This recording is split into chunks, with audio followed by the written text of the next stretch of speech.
Бұлым ауылы сан түрлі ұлт өкілдерінің құтты мекені. Онда 11 түрлі өзге ұлт өкілдері түтін түтетіп отыр. Жергілікті тұрғындар бір шаңырақ астында тату-тәтті өмір сүруде. Тұрғындардың басым бөлігі ауылдың негізі құрылған сәттен бастап барлық қиыншылығы мен қуанышын қатар көріп жүрген азаматтар. Осы уақытқа дейін ауыл арасында келіспеушілік, ұрыс-керіс секілді жайттар болмаған.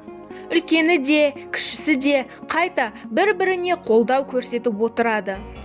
Кем байтақ қазақ жерін қасиетті қара шаңырағына балап, осы мекенде өсіп өнген өзге ұлт өкілдерінің азаматтары бүгінгі күні қоғамдық жұмыстарға белсене атсалысып, өз үлестерін қосуда. Бірлігі бекем ауыл тұрғындары үнемі ауылдық әкімдікке жиналып, өзекті мәселелердің шешу жолдарын қарастырады. Соның бір дәлелі ретінде Баймырза Беспаев атындағы мектеп-гимназияда ынтымақ жеміс ағаштары аллеясы биылғы 2020-2021 оқу жылында Латипов Мафис, Халилов Мамет секілді ауыл ақсақалдарының үлесімен ашылған болатын. Ақсақалдар көрші, дос, туыс, бәрімен тату бол деп қазақ елінің қамқорлығын ұрпағына ұлағат етіп отыруды мақсат тұтады.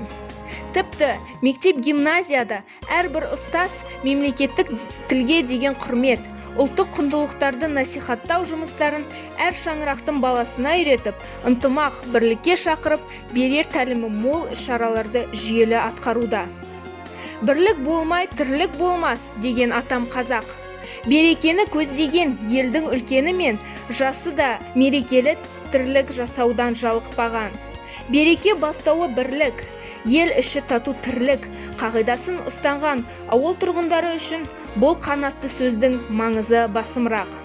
Тәуелсіз еліміздің байлығы мен рухани қазынасын молайта түсуге күш-жігерін жұмылдырып келе жатқан ауылдың білім ордасының ажары айшықты.